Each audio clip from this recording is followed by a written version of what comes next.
జగిత్యాల మండలం బాలపల్లి గ్రామంలో గ్రామానికి చెందిన బేతి భూమారెడ్డి దంపతులకు తెలంగాణ రాష్ట్ర ప్రభుత్వం ఇంద్రమ్మ ఇల్లు పథకం కింద ఇంద్రమ్మ ఇల్లు మంజూరు కాగా నేడు గృహప్రవేశం సందర్భంగా వారి ఆహ్వానం మేరకు ముఖ్య అతిథిగా హాజరై ఇంద్రమ్మ ఇళ్లను ప్రారంభించి శుభాకాంక్షలు తెలిపి చీర కానుకగా అందజేశారు జగిత్యాల ఎమ్మెల్యే డాక్టర్ సంజయ్ కుమార్. ఈ సందర్భంగా ఎమ్మెల్యే మాట్లాడుతూ తెలంగాణ రాష్ట్రంలో అభివృద్ధి సంక్షేమం రెండు కళ్లలా పాలన సాగుతుందని అన్నారు. గత ప్రభుత్వ సంక్షేమ పథకాలు అమలు చేస్తూనే నూతన పథకాలు అమలు చేయడం జరుగుతుందని అన్నారు. రేషన్ కార్డులు, ఉచిత బస్సు, 200 యూనిట్ల కరెంటు, సన్న బియ్యం ఇలా అనేక సంక్షేమ పథకాలు అమలు చేయడం జరిగిందని అన్నారు. గ్రామంలో 40 మందికి ఇంద్రమ్మ మంజూరు చేయడం జరిగిందని, బాలపల్లి హైదర్పల్లి రోడ్డు అభివృద్ధికి నిధులు మంజూరు చేస్తానని ఆయన ఈ సందర్భంగా హామీ ఇచ్చారు.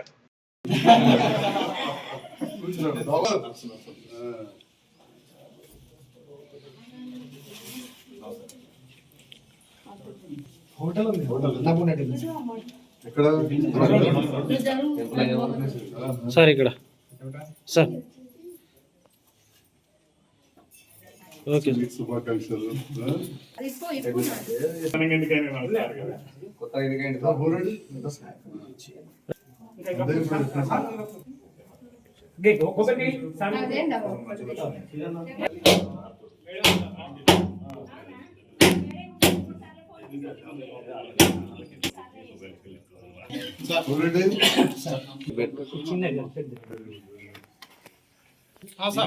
లోకల్ వేరేళ్ళకి తీసుకుంటాం.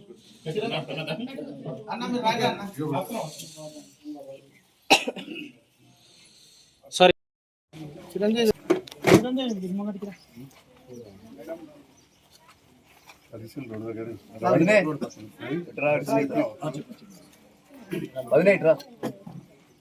ఒకసారి నాగిరెడ్డి గారెడ్డి లోకల్ ఇలా పేతి భూమారెడ్డి గృహ ప్రవేశాన్ని ఇచ్చేసిన సార్ మన ఎమ్మెల్యే డాక్టర్ సంజయ్ కుమార్ సార్కి ధన్యవాదాలు తెలియజేస్తూ, అలాగే మన బాలపల్లి గ్రామానికి 40 ఇండ్లు సాక్ష్యం ఇవ్వడం సార్ దయవల్ల 40 ఇండ్లు వచ్చినాయి. మనకు 40 ఇండ్లు అంటే అలా 31 ఇప్పుడు నడుస్తున్నాయి. సార్కి మళ్ళీ లిస్ట్ ఇచ్చిన, మళ్ళీ ఒక 23 మంది లిస్ట్ ఇచ్చిన, అది కూడా ఇస్తామని మాట ఇచ్చిండు. ఈ చిన్న గ్రామానికి 40 ఇండ్లు రావడం అంటే అది పెద్ద విషయం. అసలు మనకు తెలుసుకోవాల్సింది ఏంటంటే చిన్న గ్రామం, మనకన్నా పెద్ద గ్రామానికి కూడా గిన్నెళ్ళు రాలేవు. 40 ఇండ్లు ఇచ్చిండు. మళ్ళీ ఇంకో లిస్టు కూడా సార్ దగ్గర ఉంది. దయచేసి అది కూడా శాంక్షన్ ఇచ్చి మాకు బాలపల్లి గ్రామానికి ఇంకా అభివృద్ధిలో మీరు పాల్పంచుకోవాలని, ఇంకా మొదలు ముందుకు తీసుకెళ్లాలని. సార్ ఇంకొక విషయం మీకు ఎప్పుడు మర్చిపోయినా, 2018లో మీరు నిలబడ్డప్పుడు మీరు 283 మెజారిటీ ఇచ్చినాం సార్ బాలపల్లి నుండి. మళ్ళీ 2023లో కూడా మేము ఎక్కడ మెజారిటీ తగ్గియలేము సార్. 2075 ఇచ్చినాం సార్. ఫస్ట్ వాళ్ళకి ఎన్ని వచ్చినాయి, అప్పుడు ఎన్ని వచ్చినాయి సార్. మా గ్రామాన్ని మీరు ఎప్పుడు దృష్టిలో పెట్టుకొని అభివృద్ధిలో మనం ఇంకా ముందుకు తీసుకుపోవాలని. సమస్యలు బాగున్నాయి సార్. డ్రైనేజ్ సమస్య అయితే మరి ఘోరంగా ఉంది సార్. ఇప్పుడు ఇల్లు ఇచ్చింది మాకు, ఇప్పుడు 40 ఇచ్చింది, ఇంకా ఇవ్వడానికి సిద్ధంగా ఉన్నారా? దీంతో పాటు మనం కొద్దిగా చిన్న గ్రామం చూసి కొంచెం ఈరోజు బాలపల్లి గ్రామంలో ఇంద్రమ్మ ఇల్లు గృహప్రవేశం అంటే నా మంచి మిత్రుడు భూమిరెడ్డి, చాలా సంవత్సరాల నుంచి పరిచయం. ఇండ్లలో కొత్తగా తెలియగానే చాలా సంతోషం అనిపించింది. ఈరోజు హైదరాబాద్ వెళ్ళేది ఉన్నా కానీ ఆగి వెళ్తానని చెప్పి పొద్దున్నే రావడం జరిగింది. అది బాలపల్లి గ్రామం జగిత్యాల దగ్గరనే ఉంటుంది. మొదటి నుంచి కూడా ఇక్కడ గ్రామస్తులు నాకు డాక్టర్గా ఉన్నప్పటి నుంచి బాగా పరిచయం, అన్ని వర్గాల వారు, మహిళలు కావచ్చు, మా వివిధ కుల సంఘాల వారు. కానీ దానికి అనుబంధంగా అప్పుడు నేను కొంత ఓడిపోయినా కానీ హైదరాబాద్ రోడ్డు, అట్లే ఆ గౌడ సంఘం దగ్గర, ఎల్లమ్మ గుడి దగ్గర సమస్యలు ఉంటే కొంచెం చేసినాం. తర్వాత ఈ గ్రామానికి వచ్చే రోడ్డు ఏదైతే ఇప్పుడు గ్రామ పంచాయతీకి వచ్చినామో చాలా అధ్వానంగా ఉండేది. గ్రామస్తుల కళ ఉండేది, డైరెక్ట్ రావాలని మంచిగా సీసీ రోడ్డు అవన్నీ కూడా చేయించడం జరిగింది.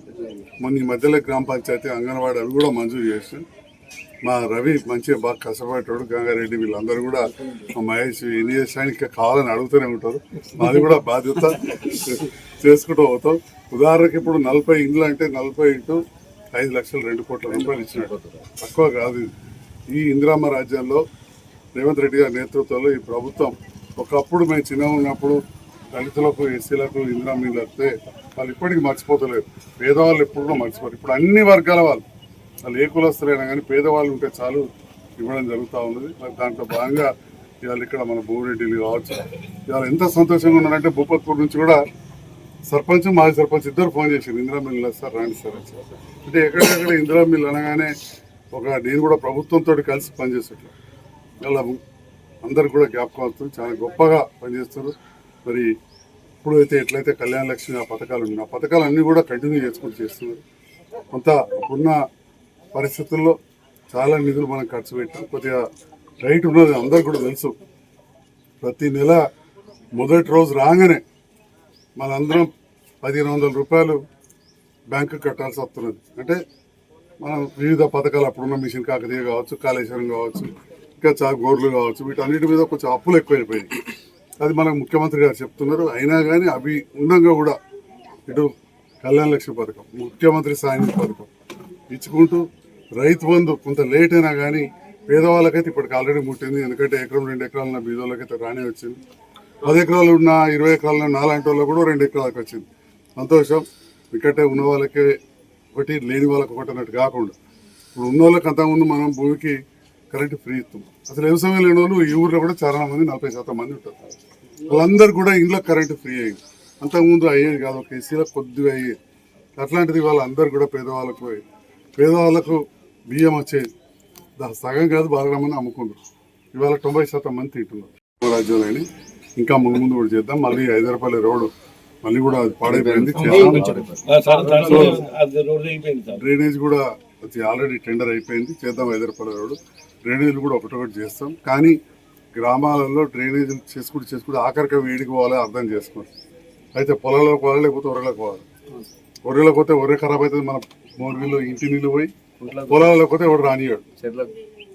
చెరుపాడు కదా, చెరుపాడు అయితే ముప్పారం చెరువు చూసినప్పుడు జైత్యాల చెరువు నీళ్ళు పోయి ఎట్లయిందో ఈయన ఉంటుంది. ముప్పారం చెరువు జైత్యాల నీళ్ళు పోయి ఎట్లయింది. అందుకనే ప్రభుత్వాలు ఇంకుడు గుంతలు కట్టుకోవాలి. అవసరం పడితే 10 రోజులు ఉంటే కమ్యూనిటీ సోప్ పిట్స్ అంటారు, 90,000 ఇస్తున్నారు. దానికోసమే ప్రాధాన్యత ఇవ్వాలి. ఓకే మీరు అడిగినరు, నేను కాదన్నా 1-2 చేస్తాం. కానీ చివరికి చాలా ఇబ్బంది అవుతుంది. నేను చూస్తున్నాను ఇవాళ జైత్యాల పట్టణంలో నీళ్ళని అయితే చింతకుంట చెరువులకు పోతున్నాయి, మోతి చెరువులకు పోతున్నాయి, ముప్పారపు చెరువు, చింతకుంట చెరువు కథం అయిపోయినాయి. నెక్స్ట్ కథం అయ్యేటి కల్లపల్లి చెరువు, మోతి చెరువు. ఇక్కడ కూడా మా మహేష్ అంటుండే ఇక్కడ కలపమంటున్నాడు. కలిపితే కుంట పాడైపోతుంది. అందుకే ఎక్కడికెక్కడ మీకు బాధ అనిపిస్తుంది కావచ్చు, కానీ ఇంటింటికి ఇంకుడు గుంతలు కట్టుకోవాల్సిందే. ఇంటింటికి కట్టుకుంటేనే మనకి బాధ తప్పుతుంది. మోర్లు కడితే వేడికి పోవాలి మనకు అర్థం కాదు. కుంట్లో పోతే నువ్వు బట్టలు తుక్కలేవు, బర్రెలు నీళ్ళాగే అట్లా తయారైంది. అట్లా తెగితే అలా తయారైంది. ఈ విషయం మీరు నేను అడిగితే ఇట్లా అంటే అనుకుంటే తప్పకుండా చేద్దాం తమ్మి.